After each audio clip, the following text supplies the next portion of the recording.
Langkah pertama sebelum kita memulai tutorial lebih lanjutnya, kita bikin akun terlebih dahulu di aplikasi ClickUp. Jadi yang pertama kalian buka aplikasi ClickUp terlebih dahulu. Nah, di sini udah ditampilin apa aja yang perlu diisi, ada full name, work email, dan password. Nah, jadi kalian isi dulu full name-nya.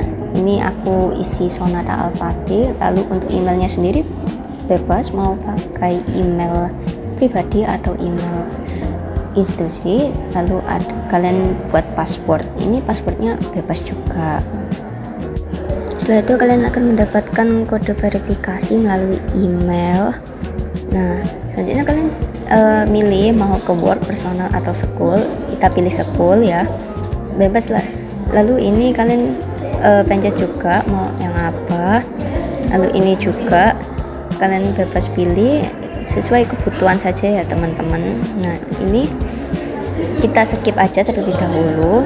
Lalu untuk use any of this itu bisa di next dan next. Nah, untuk ini adalah nama workspace kalian. Kalian bebas untuk menamainya apa ya. Nah, kalau kita akan namai digitalisasi sekolah kelompok 1 manajemen pendidikan 2022A. Nah, kita pencet finish, lalu kalian tunggu beberapa detik aja, kok nggak lama.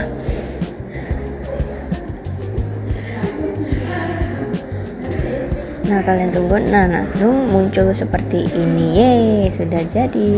Nah, kita skip aja ya, itu iklannya. Kita potong. Nah, habis itu kalian pencet digitalisasi sekolah kelas 1 MP 2022A. Nah, lalu selanjutnya kita akan membuat space. Kita pencet plus yang ini, create a space. Lalu kita beri nama sesuai nama proyek kalian ya. Nah, kita namain proyek kita itu proyek digitalisasi pendidikan. Nah, untuk deskripsinya sendiri kalian bebas mau isi apa, opsional ya, tertulisnya di situ. Nah, kita isi ini proyek ini dikerjakan untuk memenuhi tugas mata kuliah kita, yaitu mata kuliah e-office. Lalu kita pencet continue. Nah, ini bebas juga kalian mau pilih apa, karena kita anunya project management ya, jadi kita pencet project management. Lalu kita create a page. Nah, sudah jadi, nanti tampilannya akan seperti ini ya teman-teman. Nah, selanjutnya kalian bisa nge-invite teman kalian buat ikut workspace di sini juga, ikut proyeknya dengan mengisi email teman kalian di sini ya teman-teman. Nah, setelah udah diisi, ini bebas ya kalian milih sebagai as a member, as admin. Kita member aja, lalu kita send invite. Nah, nanti teman kalian akan mendapatkan notifikasi email, jadi harus di accept terlebih dahulu teman kalian itu. Nah, kalau belum di accept nanti ada tulisan pending seperti itu ya teman-teman. Nah, kalau udah di accept berarti tidak ada tulisan pending. Oke, selanjutnya pada space proyek digitalisasi ini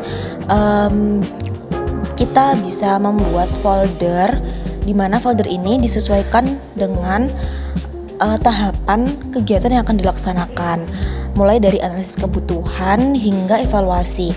Nah, tahapan ini nanti bisa teman-teman sesuaikan dengan proyek teman-teman masing-masing. Di sini kami untuk tahap yang pertama itu adalah analisis kebutuhan. Ditulis juga deskripsinya, ini deskripsi singkat saja. Oke, setelah itu ini kita pilih statusnya itu yang inherit from space. Kemudian di apply change dan di create. Nah, setelah itu bisa dilanjutkan untuk mengisi folder-folder selanjutnya sesuai dengan tahapan kegiatan yang akan dilaksanakan. Ini menyesuaikan dengan tahapan proyeknya teman-teman. Nah, diisinya sesuai dengan pada folder analisis kebutuhan yang sebelumnya. Oke, selanjutnya adalah membuat list kegiatan sesuai dengan masing-masing tahapan. Jadi di sini teman-teman bisa klik tanda plus dan kemudian task dan ditulis kegiatannya itu apa. Nah, kalau kami di sini kegiatannya adalah melakukan survei kesiapan digital sekolah. Kemudian ditentukan juga statusnya, masih to do kah, masih planning atau on hold atau yang lainnya. Di sini kami memilih status yang on hold.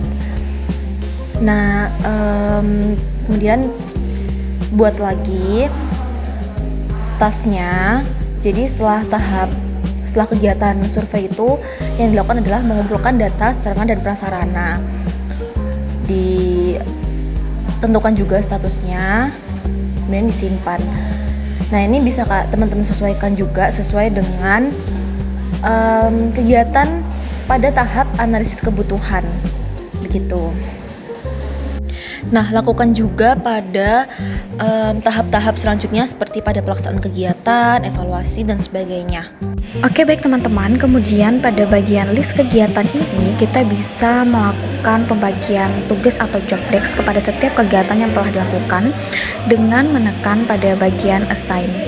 Nah, pada bagian assign ini kita bisa langsung memilih orang-orang yang sebelumnya telah kita masukkan untuk memberikan job desk sesuai dengan kegiatan yang telah ditulis tadi. Nah, kemudian jika sudah dipilih maka tampilannya akan seperti ini. Selanjutnya kita bisa menentukan rentang waktu dari dilakukannya kegiatan tersebut atau membuat deadline seperti pada contoh di atas. Kita bisa memilih sesuai dengan tenggat waktunya. Nah, setelah itu kita bisa menetapkan prioritas dari setiap kegiatan atau setiap tugas. Selanjutnya kita bisa melakukan hal yang sama kepada setiap list kegiatan dengan memilih orang untuk melakukan tugas, kemudian menyeting waktu dan juga menentukan prioritas. Oke, kemudian kita bisa melakukan hal yang sama kepada seluruh folder yang ada pada space ini.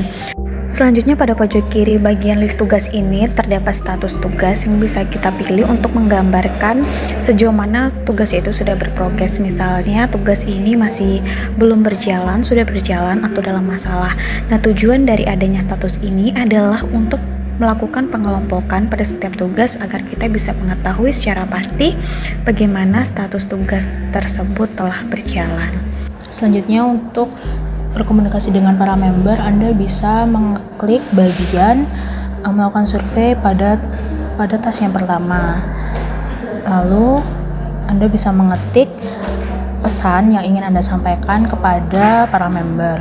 Nah, selain itu pada fitur ini juga terdapat fitur untuk upload file, yang mana file yang Anda upload itu nanti akan masuk kepada menu attachment yang nantinya itu akan bisa dilihat oleh seluruh member.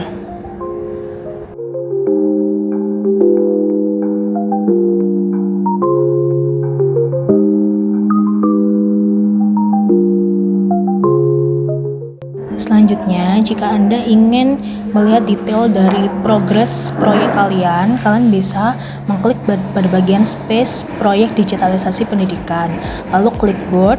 Nah, itu nanti tampilannya seperti pada video ya teman-teman, akan terlihat detail-detail dari kegiatan kalian secara keseluruhan. Dan jika kalian ingin melihat dalam bentuk tampilan kalender, kalian bisa mengklik di sebelah board yaitu pada menu kalender.